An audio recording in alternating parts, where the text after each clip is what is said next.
ओम गुरुवे नमः.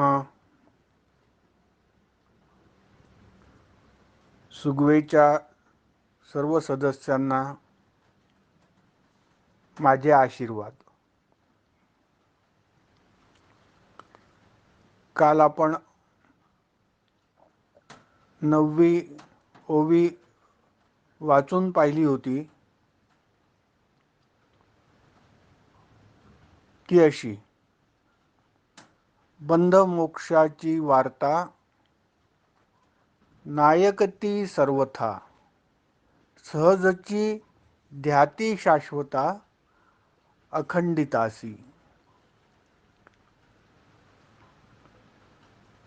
याचा अर्थ काही काल आपण पाहिला नव्हता, तर आज आपण थोडं चर्चा या ओबीवर करूया.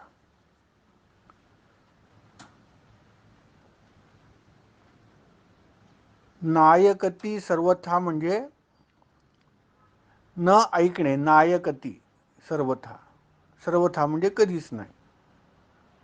बंध मोक्षाची वार्ता.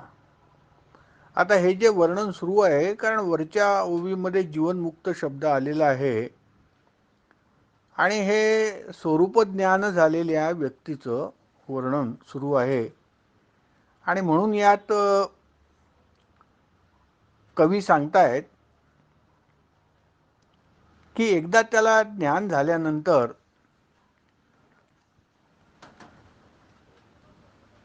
हा जो जीवनमुक्त आहे तो बंध किंवा मोक्ष असा काही विचार करीत नाही.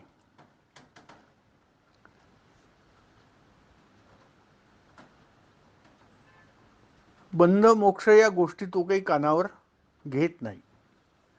नायकती म्हणजे ऐकत नाही, कानावर घेत नाही. सहजची ध्याती शाश्वता, अखंडितासी. आता दोन शब्दाचा उपयोग इथे केलेला आहे, शाश्वत आणि अखंडित. हे दोन्ही परमात्म्याची विशेषण आहेत.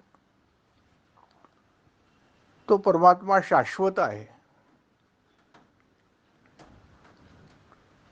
शाश्वत आहे म्हणजे असा तत्कालिक नाही,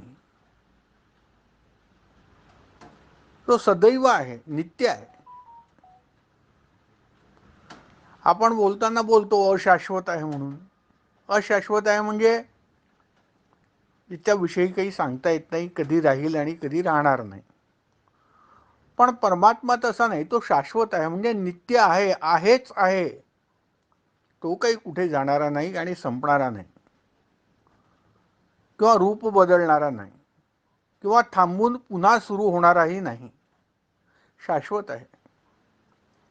तर हे एक परमात्म्याचं विशेषण इथे दिलेलं आहे. सहजची ध्याती शाश्वता म्हणजे त्या परमात्म्याचं जे काही घडायचं नामस्मरण, अर्चन, पूजन किंवा ध्यान, ध्याती म्हणजे ध्यान करणे किंवा ध्यान जे घडायचं त्या परमात्म्याचं, ते अगदी सहज घडतं.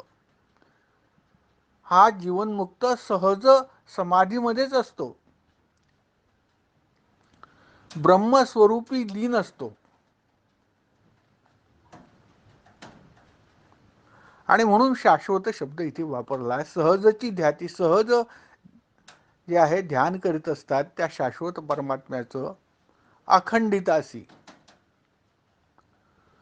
हे दुसरं विशेषण त्या परमात्म्याचं वापरलेलं आहे की तो अखंडित आहे. त्याचे काही कुठे भाग झालेले नाही आहेत, होमोजिनियस आहे, एक संघ आहे, तुकडे झालेले नाही.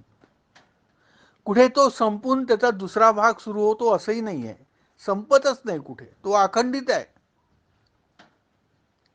अनंत आहे. म्हणून त्या परमात्म्यासाठी अखंडित हा शब्द, हे विशेषण वापरलेलं आहे.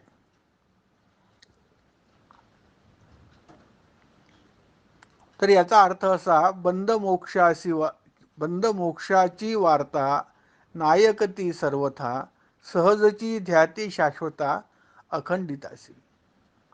बंध मोक्ष वगैरे विचार न करिता आणि सहज त्या परमात्म्याचं जे आहे आणि त्या ब्रह्माचं ज्ञान, ब्रह्माचं ध्यान हे सदैव मनामध्ये त्यांच्या असतं,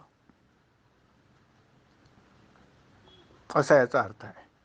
पण यात माझं थोडं म्हणणं असं वेगळं आहे या ओवीमध्ये, की त्या जीवनमुक्त माणसाला जरी त्याला हे कळतं की बंध काही नाही आहे, बंध नावाची काही वस्तू नाही आहे, कारण बंध नावाची वस्तू तेव्हाच राहू शकते जेव्हा अज्ञान राहू शकतं. तेव्हा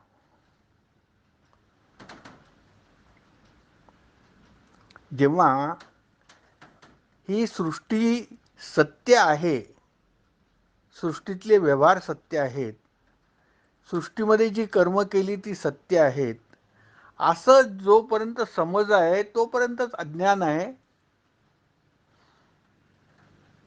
तोपर्यंत बंध आहे. पण ते एकदा कळल्यानंतर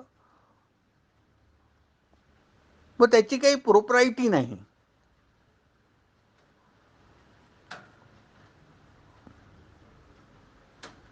ना बंध आहे ना अज्ञान आहे. आणि मग बंध आणि अज्ञानच नाही आहे म्हणून मग मोक्ष तरी कशाला?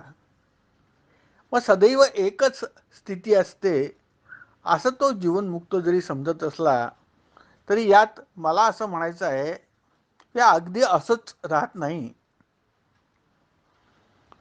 कारण त्या ज्ञानोत्तर स्थितीमध्ये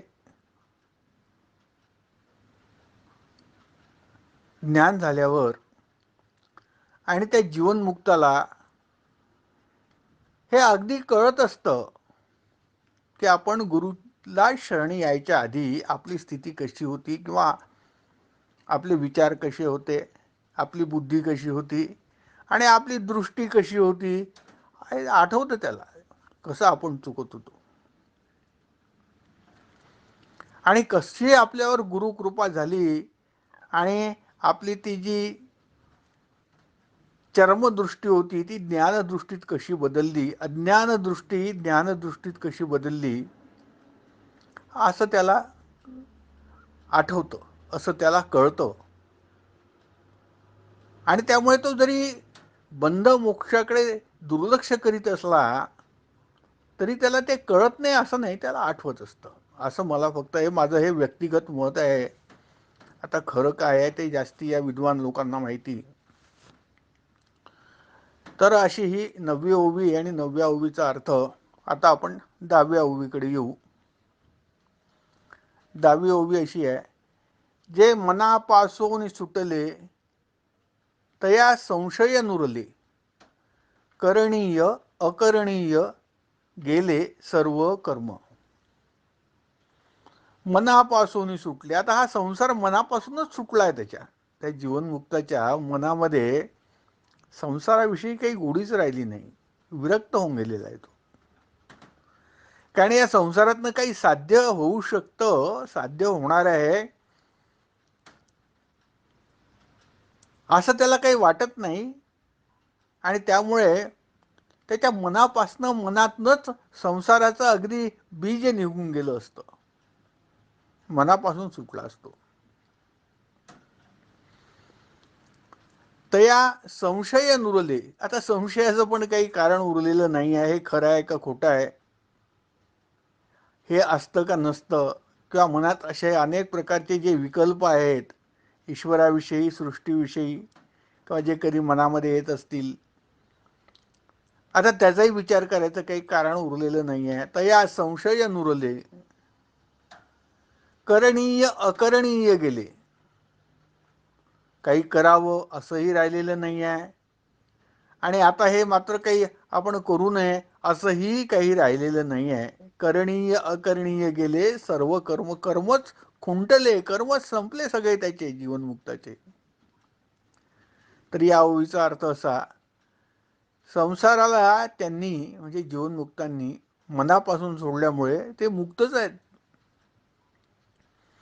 आणि आता त्यांच्या मनात काहीही संशय उरलेली नाही. करण्यासारखे असो अथवा न करण्यासारखे असो, असे सर्व त्यांचे कर्म आता संपलेले आहेत, असा या 10व्या ओवीचा अर्थ. आता आपण 11वी ओवी पाहू. ऐसे होऊन निभ्रांत.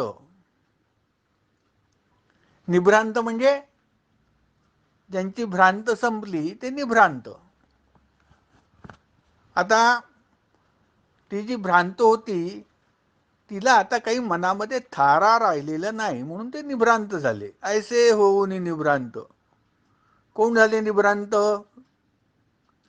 ज्ञानी झालेत, विद्वान झालेत, कवी झालेत, जीवन मुक्त झालेत, निभ्रांत होऊन गेले. भ्रांत संपली आता. ज्या भ्रांतीमुळे ते तुझं माझं वगैरे हेवे दावे करत होते, मी मी मी आणि माझं हा सदैव जप ज्यांचा चालत होता, ती भ्रांत आता राहिली नाही. कळोन देती आपुला अंत. ऐसे होऊन निभ्रांत. कळोन देती आपुला अंत. कधीही जगाला समजू देत नाही, आपल्या स्वतःच्या ज्ञानाची खोली कधी समजू देत नाही. आपल्या ज्ञानाची खोली ही कधीही लोकांना समजू देत नाहीत. कळोन देती आपुला अंत. अगदी लोकांवर इम्प्रेशन मारायसाठी देखील नाही. म्हणजे आमचा बंड्या मेरिटमध्ये आला वगैरे तसं काही नाही. हे आपलं मेरिट काही कधी कोणाला सांगत नाहीत. लोका माझी दावित भक्ती रहस्य.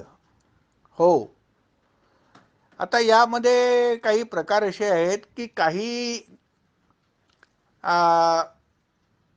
जीवनमुक्तांना किंवा काही संतांना, काही ज्ञानीजनांना आणि त्यांच्या जर गुरुकडनं तसा आदेश असला किंवा त्या स्वतःला त्यांना भक्ती, देवाची भक्ती आवडत असली पहिल्यापासनं, तर ते आपल्या भक्ती मार्गामध्ये लोकसंग्रह करीत असतात. कधी लोकांना टाळ्या वाजवायला सांगतात दत्ताची मूर्ती घेऊन, करुणा त्रिपदी करायला सांगतात,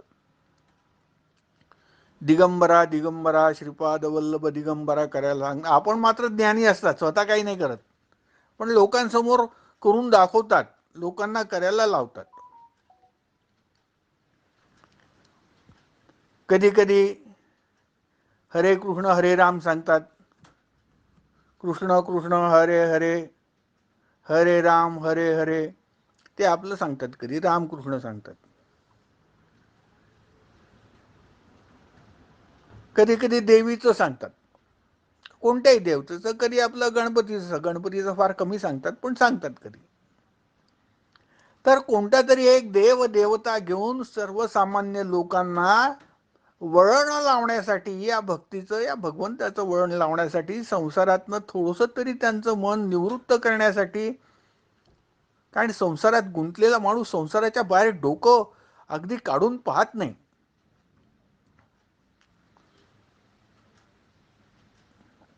एखादी माशी त्या घाणीवर बसते आणि ती जशी अगदी चिपकल्यासारखी बसली राहावी, तसा हा संसार आहे. यातनं माणूस निवृत्त नाही होत. नाही नाही नाही वाटेल ते झालं तरी.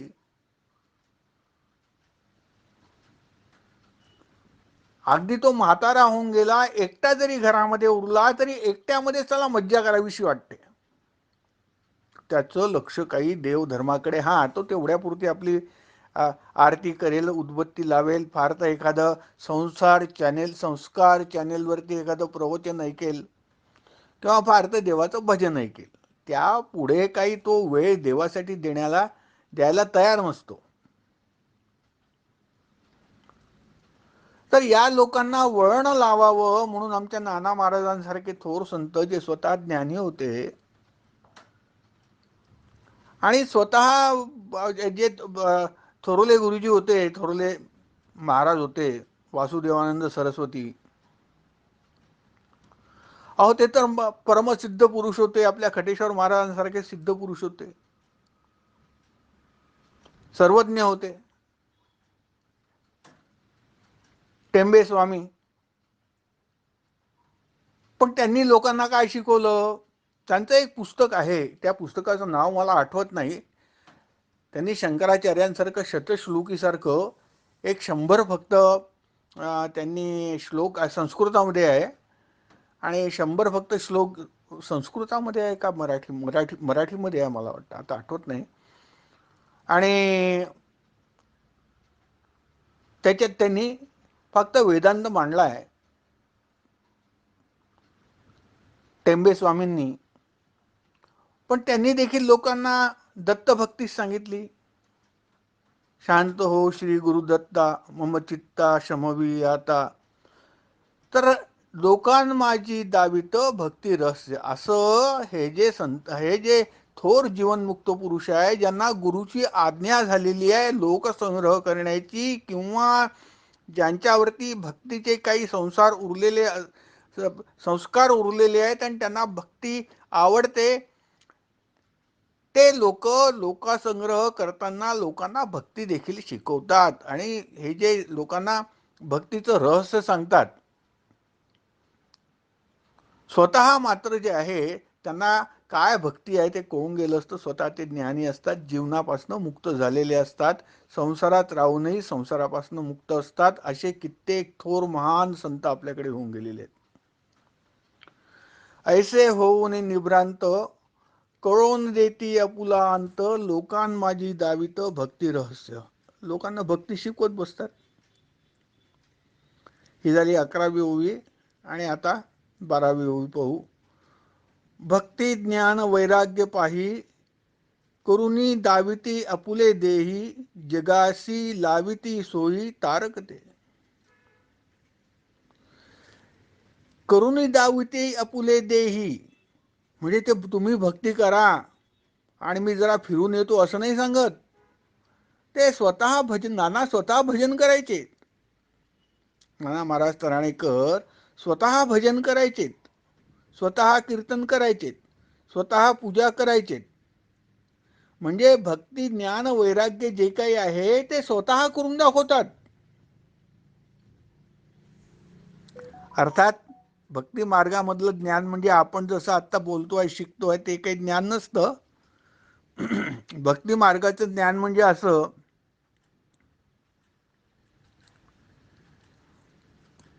की ज्या ऋतूमध्ये जी उत्तम फळं येतात ती आपल्या शरीराला फार पोषक असतात, म्हणून त्या ऋतूमध्ये ती फळे खावी. हे झालं भक्ती मार्गाचं ज्ञान.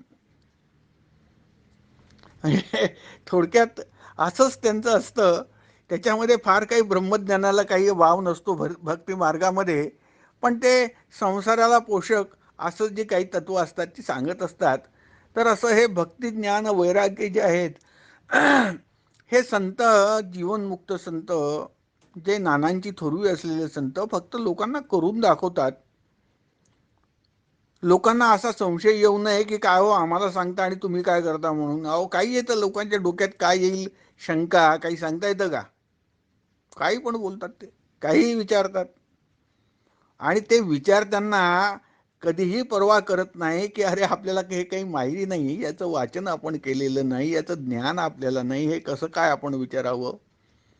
किंवा समजा उत्तरही याचं दिलं तरी याचं उत्तर मला कळणार नाही, कारण ती मी पात्रता अजून ग्रहण केली नाही, असा काहीही विचार न करता प्रश्न विचारणारे विद्वान अत्यंत लोक असतात. आणि म्हणून मग हे काय करतात संत की स्वतःही ज्ञानी असून देखील लोकांना करून दाखवतात. स्वतःच आपली भक्ती ज्ञान आणि वैराग्य करून दाखवतात. भक्ती ज्ञान वैराग्य पाही, करुणी दावितेही आपुले देही. स्वतःच्याच देहामध्ये करून जात. जगाशी लाविती सोयी तारकते. अहो ते जगाचे तारक आहेत, लोकांचे तारक आहेत. लोकांना ते मार्गदर्शन करतात, लोकांना ते वळण लावतात, लोकांना भक्ती शिकवतात, लोकांना प्रभूविषयी परमात्म्याविषयी प्रेम तयार करतात. तर जगाशी लाविती सोय, सोय लावणे म्हणजे त्यांना वळण लावणे. जगाशी लाविती सोय तारकते, असा हा याचा अर्थ आहे 12व्या ओवीचा. आणि आता 13वी ओवी पाहू. भोगिती स्वरूप रहस्य, करिता सद्गुरूचे दास्य, परिभेद नाही सामरस्य, जाणती जीवेश्वराचे. हा, ही ओवी जरा महत्वाची आहे. आता ज्यांना ज्ञान झालेलं आहे गुरुगृही असताना, कारण याचा अनुभव मला आहे, मला अनुभव आहे म्हणजे मी पाहिलेला आहे, समजतं मला. भोगिती स्वरूप रहस्य, गुरुगृही सेवेत असताना गुरुच्या ज्ञान झाल्यावरतीही साधारणतः अशी वेळ येते की गुरु सांगतात की बाबा रे, तू आता हे अमुक काहीतरी वेगळं कर. तुम्ही नित्यानंद स्वामींचं तुम्ही पाहिलं असेल, अर्थात तो योगमार्ग होता. आणि बऱ्याच अशा कथा आहेत की ज्यामध्ये गुरुच सांगतात आपल्या शिष्याला की तुम्ही आता इथे थांबवा, इथून बाहेर जा आणि तिथे तुम्ही जे काही माझं कर्तव्य आहे, जे काही मी कर्म आत्तापर्यंत करत आलो आहोत, कार्य करीत आलो आहोत, त्याचा प्रचार प्रसार तुम्ही पुढे करा. आणि त्याला दूर करतात, आपल्या ज्ञान झालेल्या शिष्याला स्वतःपासून दूर करून टाकतात. असं साधारणतः गुरु करतात. आणि हा ज्ञान झालेला शिष्य जो आहे, हा मात्र जोपर्यंत आपल्या गुरुकडे असतो, गुरुसोबत असतो, तोपर्यंत हे स्वरूप रहस्य भोगत असतो. म्हणजे ज्ञानाचा जो आनंद आहे, परमानंद, त्याचा आनंद घेत असतो. आणि तो घेत असताना देखील तो काय करतो, करिता सद्गुरूचे दास्य, सद्गुरूचे दास्य मात्र सोडत नाही. हा स्वतः ज्ञानी आहे, आता सगळं कळत, हो हो, गुरुशी सामरस्य प्राप्त केलं आहे, गुरुच्या बरोबरीने याची श्रेष्ठता आता आहे. पण गुरुच्या बरोबर देखील श्रेष्ठता असून देखील गुरु असेपर्यंत गुरुची सेवाच, हा जो ज्ञानी संत देखील आपल्या सद्गुरूची सेवाच करीत राहतो. त्यात त्याला कधी असं वाटत नाही की अरे आता हे गुरु काय आहे, मी आता गुरुपेक्षा मोठं, जे गुरुला कळत नाही ते मला कळतं, मग आता हे कसले गुरु, मी मोठा. नाही नाही नाही नाही नाही, असा अशी एक क्षुल्लक आणि घाणेरडे विचार त्याच्या मनात कधी येत नाही. तो गुरुचं दास्यच करतो.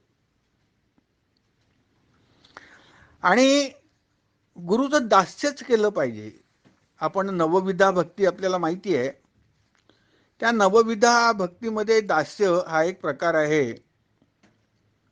नवविधा म्हणजे 9 प्रकारची भक्ती. भक्ती मार्गामध्ये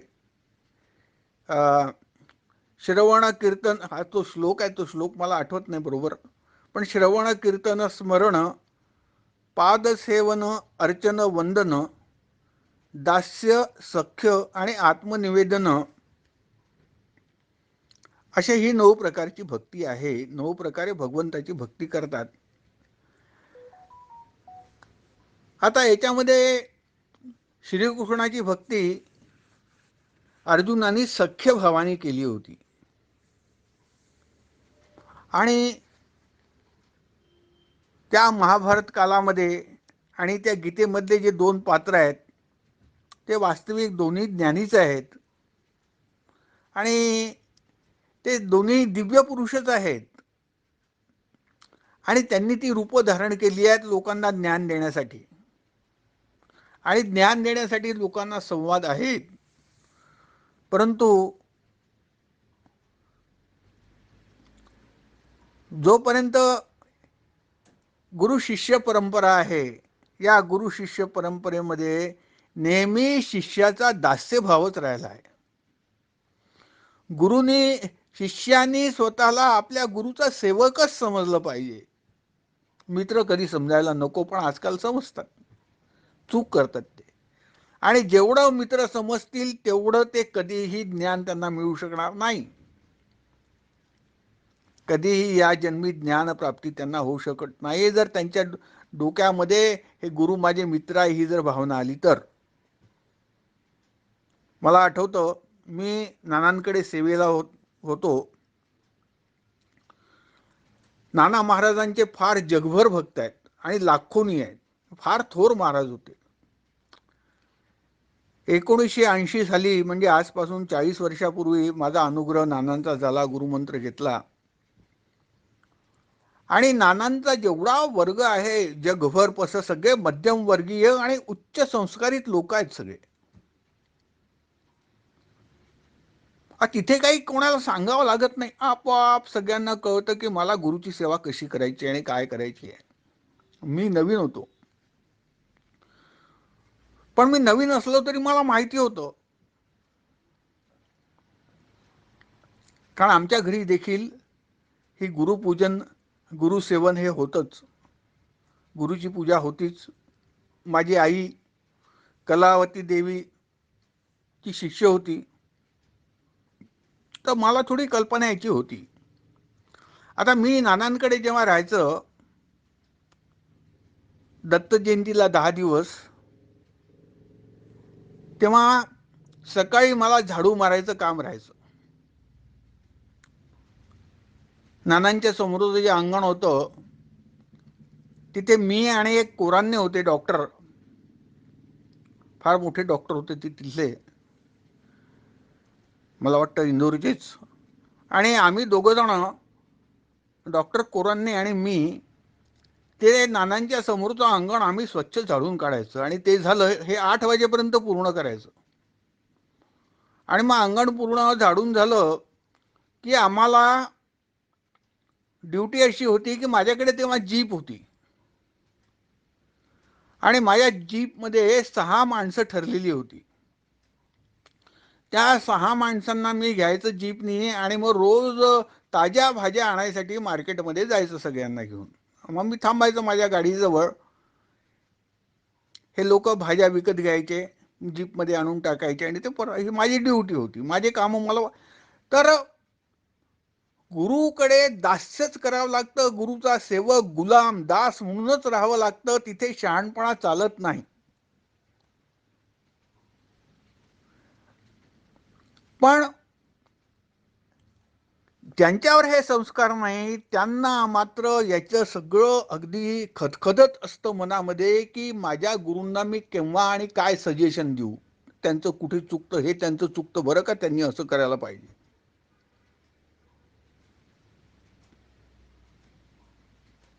आणि चूक आहे ते, कारण गुरु जोपर्यंत तुम्हाला हे ज्ञान नाही की गुरुचा निघणारा एक एक शब्द, गुरुच्या हातून होणाऱ्या एक एक क्रिया चांगल्या किंवा वाईट ज्या आहे त्या त्याच्या प्रारब्धानुसार होतात आणि ते ईश्वरी कार्य आहे, ईश्वर कर्म आहे, त्याच्याकडनं ते हो, तो ज्ञानी असल्यामुळे त्याच्याकडनं काही कर्म होणं शक्यच नाही, ते शब्द त्याचे असणं शक्यच नाही, ते सगळे ईश्वरी शब्द आहेत.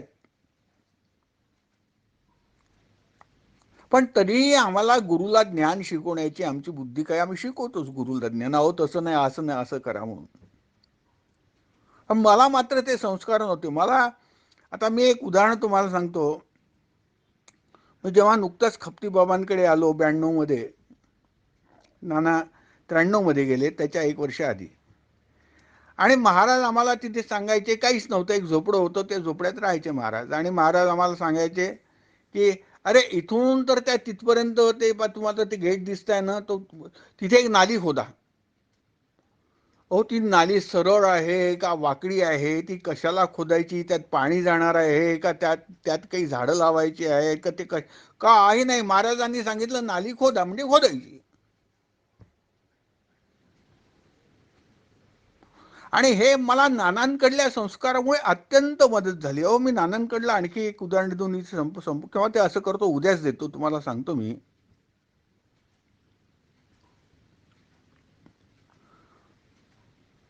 तर आम्हाला हे जे आहे ते संस्कारच पाहिजेत, हे कळायलाच पाहिजे आपल्याला. आणि हे जर कळलं नाही तर तुम्हाला अहंकाराने काहीही प्राप्त होणार नाही. प्राप्त होईल, प्राप्त होत आहे, प्राप्त होत आहे असं वाटच फक्त राहील. तुम्ही सांगा, एवढ्या मोठ्या भागवतामधला पहिला अध्याय, पहिली जी कथा आहे भागवतातली पुराणामधली, ती देखील डोंबे ऋषींची आणि उद्दालक अरुणीची आहे. की एवढे थोर उद्दालक अरुणी ऋषी जे झाले, औपनिषदिक ऋषी झालेत, एवढे अत्यंत विद्वान असलेले ऋषी देखील ब्रह्म जाणणारे आणि ब्रह्माचे अवतार स्वतः ब्रह्मच ते देखील त्या गुरु आज्ञेवरनं शेताच्या बांधावरती आडवे पडून पाणी अडवायसाठी आपला प्राण धोक्यामध्ये, केवळ गुरुची आज्ञा म्हणून प्राण धोक्यात त्यांनी घातला होता.